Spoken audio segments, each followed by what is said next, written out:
seems Jasper has something else on his mind, not just entertaining me with his pumpkin hunt.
I can't end my shift and go to sleep until I complete my tasks for today.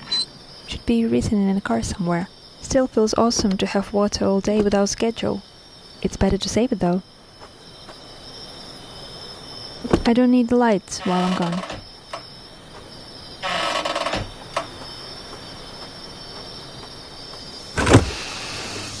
Smell of old leather, gas and alcohol. Yep, I love this car. I'll call you Christine from now on.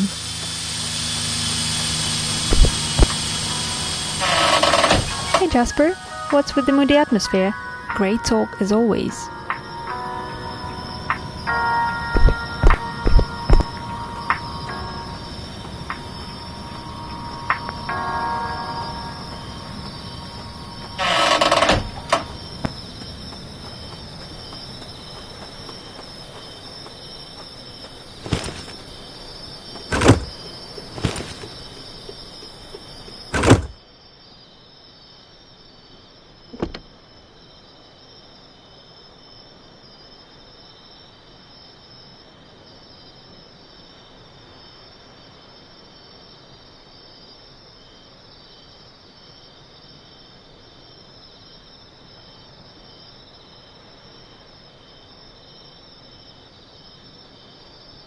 I guess I need the tape first.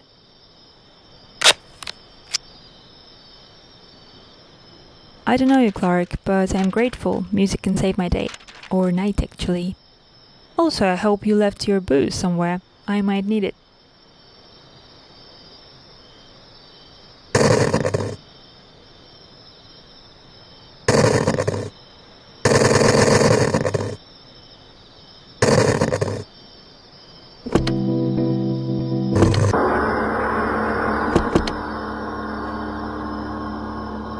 A note to remember, it's not a video game. Arrow points to the north and not towards my target. It is later than you think.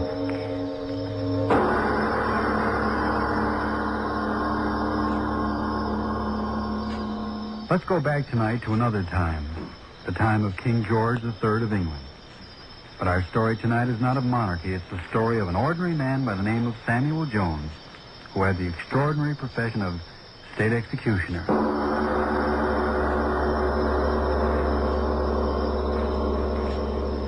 Tonight's Lights Out presents another psychological drama. A play in which... So, today I need to find a wyvern somewhere and lure her to the lighthouse on a silent peak. They told me to use satellite towers. Sounds fun. The thoughts of one Samuel Jones, the state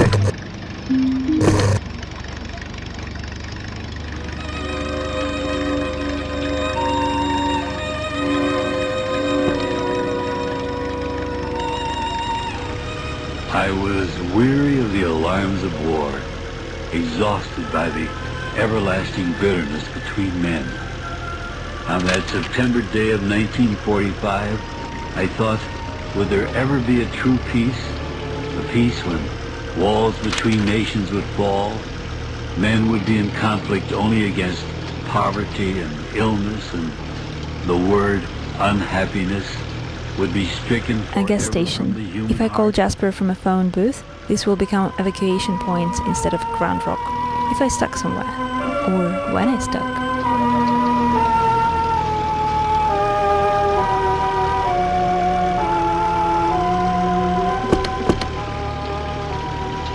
It started out as a wonderful day. All over the world, the weather was unbelievably perfect. Where it was daylight, it was the clearest, bluest daylight in the memory of mankind. Where it was night, the sky was cloudy. Windlands plains, they produce most of the energy for Woodville and Bright City. But I remember frequent shutdowns this time of the year. So also, I wonder, was it they because shared of a common, Titans? all-encompassing interest. For on this day, men of all nations grouped around their radios and televisors, watching and listening to an epical event which was taking place in the Great Council Hall of Geneva. Yes, epical indeed was this meeting, for in the great vaulted chamber sat 1,000 men of many tongues and many colors, of many temperaments, many ideologies, the chosen representatives of their nations. come together in council to meet and discuss a cause close to the heart of every man. And as each representative rose and spoke, from Tokyo to Melbourne, from Cape Town to Moscow, from Santiago to Nome, the ears and the eyes and the hearts of all mankind were with him. Black man, white man, yellow man, brown man, Red men, listening and hoping. Indo-European, Arab and Berber, Mongolian, Malayan and Polynesian, American Indian, Dravidian, African, Australian and Papuan, Hoping and listening. Protestant, Roman Catholic, Jew and Mohammedan, Confucian and Buddhist, Orthodox Catholic, Brahmin and heathen. All of them listening and hoping.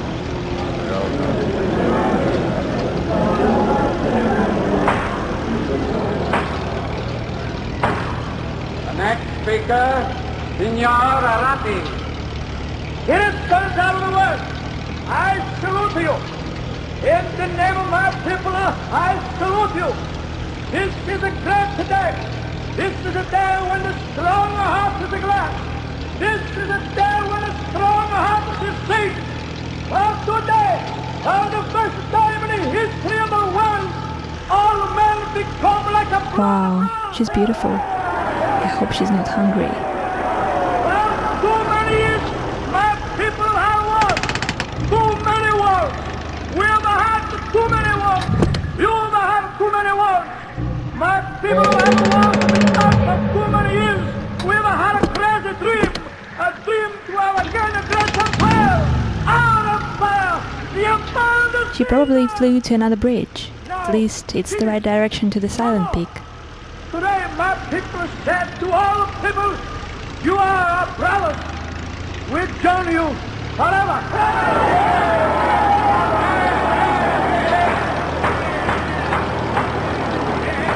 And next speaker, the Right Honorable Mr. Walters. Gentlemen of the world, as a representative of my government, I bring you most cordial greetings and felicitations. This is indeed an historical movement, this joining together of all the races of mankind for the common good. Great was the moment when the Magna Carta was signed. As great indeed were the moments when the various constitutions were signed. But I say to you that this, indeed, is the greatest of moments. This moment of submersion of nationalistic ambition for the international good. My country for years has fought many wars. Our ancestors fought some of them righteous. But we of this more enlightened time renounce this shame forever. And we thrust behind us forever the imperialistic ambitions which have cost us the blood of our youth for so many centuries. Yes, from this moment henceforth, we give our empire to the world.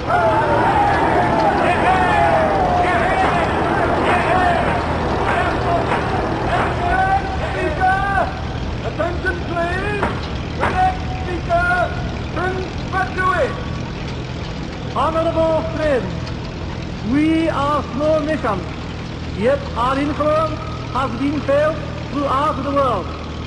But this is... Tonight is the 4th anniversary of Lights Out. After 4 years of fantasy and imagination, chills and thrills, Lights Out celebrates by bringing to the microphone the internationally known actor whose name has become synonymous with the unusual and fantastic. The National Broadcasting Company... Is it her at the top of the bridge? Boris Karloff in the first of a special series of Lights Out broadcasts.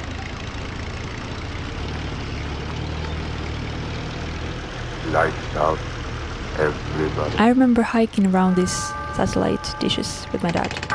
He told me they're space related, but it's probably something to deal with Titans.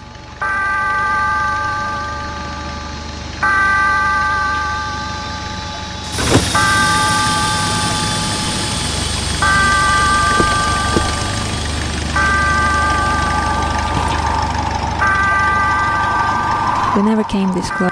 So there is enough power for only one tower to work, and the Wyvern is short-sighted. I need to lead only the closest one to her, one at a time.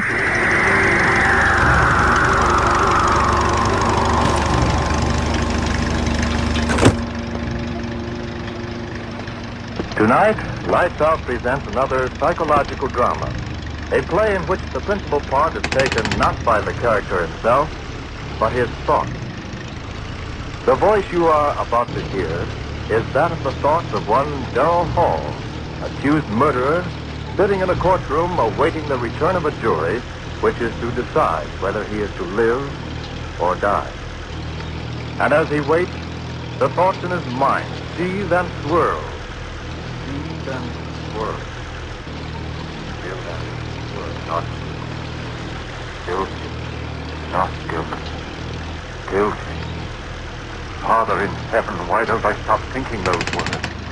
Words so dirty when I'm saying guilty. Not guilty. Guilty. Not guilty. Guilty. Not guilty. No, I've got to stop thinking of what's going on in that room. Guilty. Just a few towers left. Got to find it clear. I've got to figure things out. When did all this start? Yes, I remember. That night, Wayne and I were sitting in my room, talking about dreams. I remember he said, "Oh, come on, Darrell. Don't expect me to believe that one." "Well, I'm certainly telling you the truth." A fellow with your imagination wasting his time... The switch is on the other side? God damn it. Who designed that? You should be writing fiction. I assure you, my dear Wayne, I've told you the truth. You're really serious? Of course I am. You actually mean that in all your life you've never had a dream? Never. Not even when you were a child? To my knowledge, I've never had a Jasper, dream. I'm stuck. I need a Well, how do you vacation. like that? I like it very well. I close my eyes, oblivious. Every time I And then feel wake dizzy up. after this. No nightmare hangovers for me, thank Now, wait a minute, Darrell. Let me get this straight. You mean you've never even had a dream after, eating a Welsh rarebit at midnight or surrounding a dozen green apples or anything like that? Believe me, Wayne, I've never had a dream of any shape, form, or description in all my life. A dream to me is just a word. Something that happens to other people, but not to me. But everyone must dream. Well, perhaps. But it just so happens that my subconscious doesn't work that way. I tell you again, I have never dreamt. Well, what do you know about that? Just unbelievable, I tell you. Yes, that's what you said. Unbelievable. It is unbelievable that I've never dreamt. Then after a while... Hey Jasper, checking in from the gas station near the Woodland Plains. Thanks for listening. But I remember that somehow, strangely, I was very tired. I sat down in the easy chair. Oh, tired. Closed my eyes. I slept. Then it happened. A strange murmuring in my head. Yes, that's how it started. A murmuring as if in warning. And then in the darkness around me, strange faces lifting and falling. White faces, faces without hope, their eyes full of horror, their white bloodless lips pleading wordlessly in a way that made the heart in me cry out in pity. Suddenly, I knew I was asleep and dreaming. Yes, dreaming for the first time in my life. And these faces I was seeing were things out of a dream.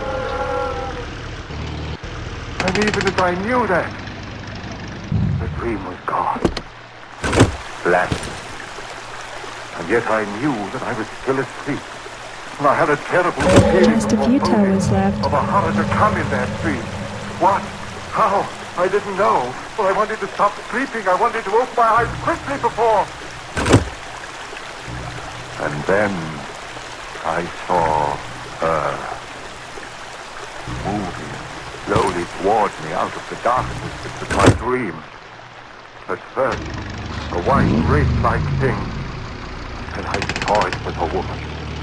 Yes, the body of a woman, but the face. Father in heaven, that face. Gross, unclean, thick, bestial brows, wrinkles of venery, the lecherous writhing of thin crimson lips that lifted from teeth, spiked, pointed, flecked with blood. Yes, a glorious body, and a closer to me. And then she spoke one word. Yes, that's what she said. Kill. And as she said it, she moved closer. Her hands went out, her eyes to my dream. I screamed. I awoke. I remember. Good. The wyvern should be here soon. Second, the clock on the mantle began striking. 5, 6, 7. Thankfully, I counted each shot, since the hearing of it meant that I was awake out of the horror of that dream. When the clock had stopped chiming, I sat there. My one thought was, if this be dreaming, let me never dream again. I heard a sound. What was that? I sat still, afraid to move. And then I laughed. It was my own heart, still pounding with fright at what I'd seen in my first dream. Oh, why do I sit here thinking of what has been?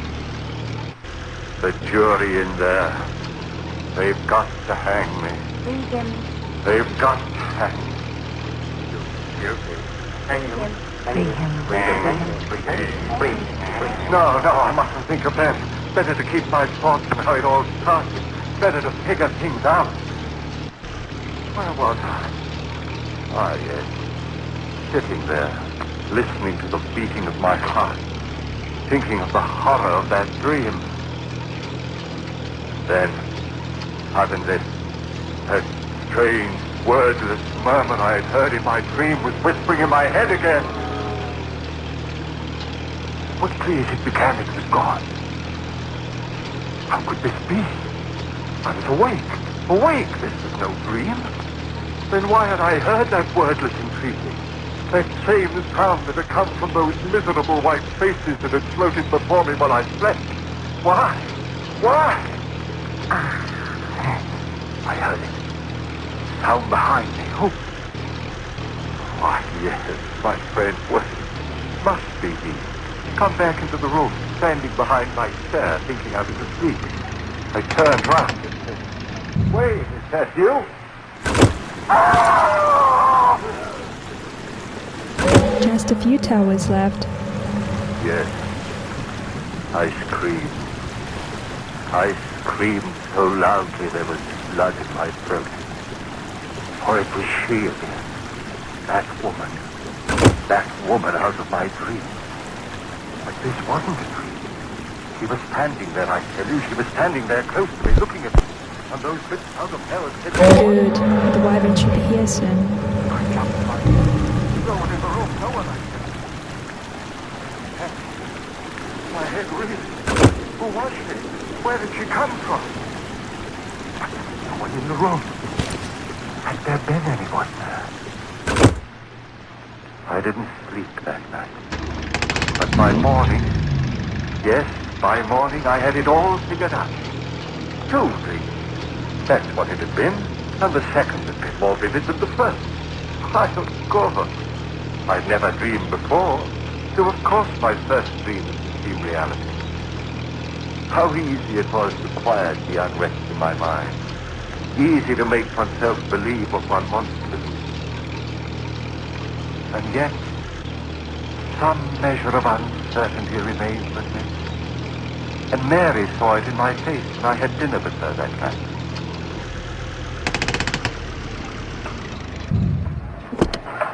Darryl, do you mind if I ask you something? What a question. Just a few towers left. Something wrong What do you mean with the dinner? Well, you know, this is my favorite restaurant. with you, dear. Has something gone wrong at the university? Why do you ask that? The worry in your eyes. Oh, What is it, dear? it's nothing. It's nothing important. You changed your mind about loving me? Mary. Then tell me what it is, please. All right. It's really nothing to concern yourself over. Just a dream. Dream? Darryl, you dreamt. Yes. last night. How marvelous. Now you're normal even when you sleep. This was considered art in the old days, and our taxes are still spent on maintaining I this. thought from the expression on your face that it was something really important. Funny. And I suppose in your first dream you dreamt of a glorious, seductive woman. No, Mary. Ah? Did you have a nightmare? If you don't mind, let's not talk about it anymore. Shall we have our dessert now? Now, I suggest the hot green apple pie with cheese. Darryl, was it as bad as all that? Horrible. Oh, that's cruel. Your very first dream, an unhappy one. Oh, well, I'm sure that if you dream again, you've more Good. time The wyvern should be here Darryl, soon. look at the time. 7:01, and we promised the Armstrongs we'd pick them up at 7:15. Darryl, what is it? Your face. Do you hear it? Hear what? You do hear it, don't you? The voices. What? Darryl, what are you talking about? Well, the people in this restaurant are most well behaved. Gone. Just the way it was before. Darryl, please, if this is a joke, please tell it to me. Darryl, what is it? What are you staring at? What's behind my chair? What's there, Darryl? Tell me what you see. Darryl, the table. Why did you throw over the table? Darryl, what is it? What is it? Why did you scream like that? What's the matter with you, Darryl? Yes. She wanted to know why I had done it. Screamed, thrown over the table. They all wanted to know. But how could I tell them? Tell them of her, standing behind Mary's chair, that thing of degradation, and those lips saying, kill. I went home. Mary thought I was overworked. Oh, no, darling, you've been working so hard. Go home and rest, dear. That's all you need, rest. Rest. What good was rest? I had to reason things out. All my life I lived with reason, and now this horror. I had to know all about it. Now I was certain it was no dream. What I had seen there in the restaurant had been no thing of sleep. Hallucination. Yes, that was it. I had been working hard. Too much work was the answer, and rest would cure that. Yes, indeed. And so I rested through the next day. It was quite dark when I awoke. The phone rang. It was Mary calling to find out how I felt. I lived in Bright City for years, but never went to the sea. I'm fine. Now I can see what I missed. Sound all right? Your advice was good, dear. Apparently rest is just what I need. Then go along back to bed. I'll talk to you tomorrow. All right, dear. Thanks for calling. Goodbye, dear. Sleep well tonight. I hung up the receiver. And then the clock on the mantel behind me began striking. Always at 7. Always at 7. Yes, that was true. Each time it had been 7 when it had happened. And then, with the last chime of the clock, I realized it was 7 again. 7. Would I see her again? Stood there, back against the wall, waiting. So quiet, I could hear the clock ticking away the seconds. Would it happen again, this hallucination of mine? I waited. I heard no pitiful murmur of voices. Good. The wyvern should be here soon. Quiet. So dark in the room. I could see the shadow. Now I should switch it off, so she can see the lighthouse. It's done. The wyvern will fly home now, and no one will be scared of her in the morning. I'm awesome. Who's there? And I can finally return to Grind Rock to sleep. Strange darkness in the room. Deeper and deeper I could see nothing, and then 2 swirling pools of flame led bright. Closer and closer. I stood there, I couldn't move. Rush began my brain. Fear, I tell you. Fear tearing at my brain, louder and louder, while those red circles of light came closer and closer. Father in heaven, what was it? Ah!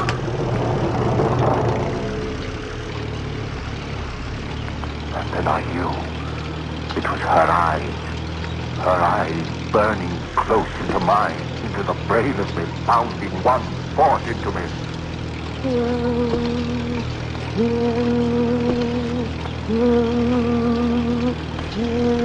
Why did she say that? Why? Kill whom? Why should I kill? Why should I kill? If I had known then.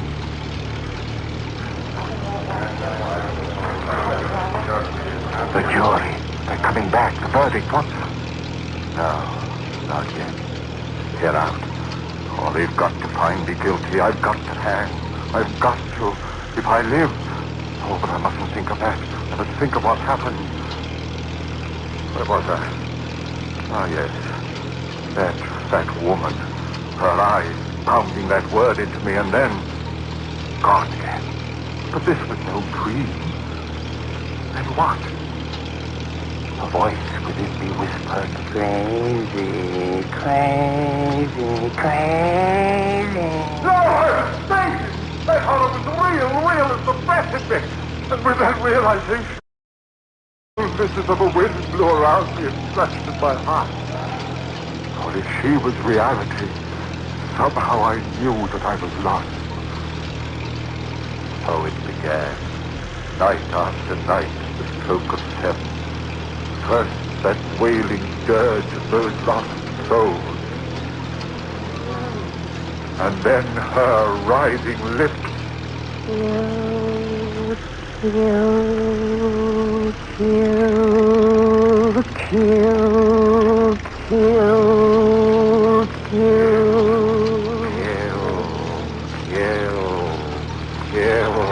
Father in heaven, the words began pounding in my head so that even when she wasn't there, I heard them. I hid in my room. I didn't go out. People would see this madness that had come over me. I went nowhere. And soon I knew that they were talking of me. I tell you, I don't know what's come over Darrell. Hides in his rooms, won't even talk to me. Something's wrong there. And Mary. Darrell, you've got to let me see. They're talking over the phone or dying. What's wrong? What's wrong? Night after night, the horror. And the greater horror of kill, kill, kill, kill. Mary pleaded with me. Dear, if you love me, please let me see you, talk to you. Come over to my house tonight. Oh, please, Darrell, perhaps I can help you. Please, darling, please. I didn't want to go, but I went that night. Perhaps she could help me. Yes. Help me understand the madness of those wailing voices and drifting white faces. Understand the horror of that woman and that maddening word. Mary, so understanding, so gentle, she could help me. Clear my head of the madness. Oh, Darrell, you're here at last. Mary, help me. You will help me. Darrell, your face so white. Oh, Don't talk yet. Sit here and rest. I'm sane, Mary. Believe me, I'm sane. Of course, dearest. Of course you are. There's madness outside of me. Those white, drifting faces moaning at me. Rest, darling. And that woman out of hell. Woman? Her eyes and lips telling me to...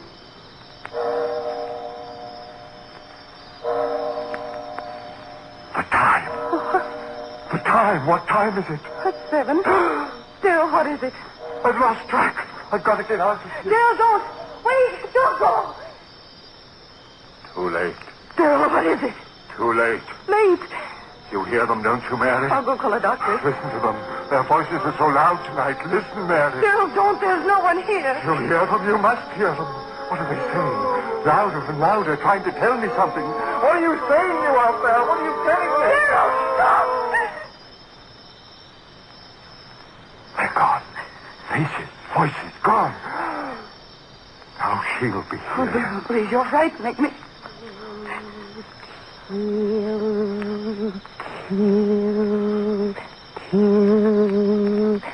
hear her, Mary?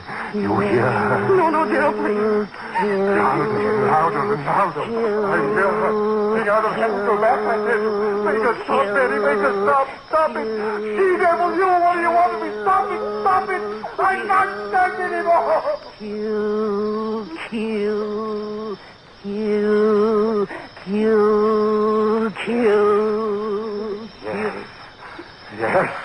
Yes. Go away. Go away. I'll kill. Darrell, don't. Kill, no. Kill. Kill. Kill. Kill. Mary. Mary!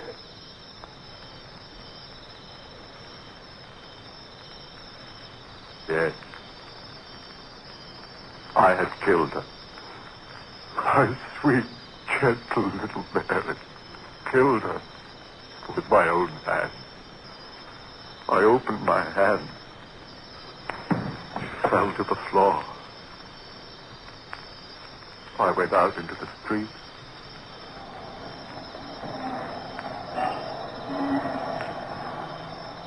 People all around me, hurrying. I was in no hurry. What that woman had wanted, I had done. I had killed. I walked all night, it didn't matter where. And in the morning I found myself on the campus of the school, before the very building in which a class was waiting for my lecture. I went in.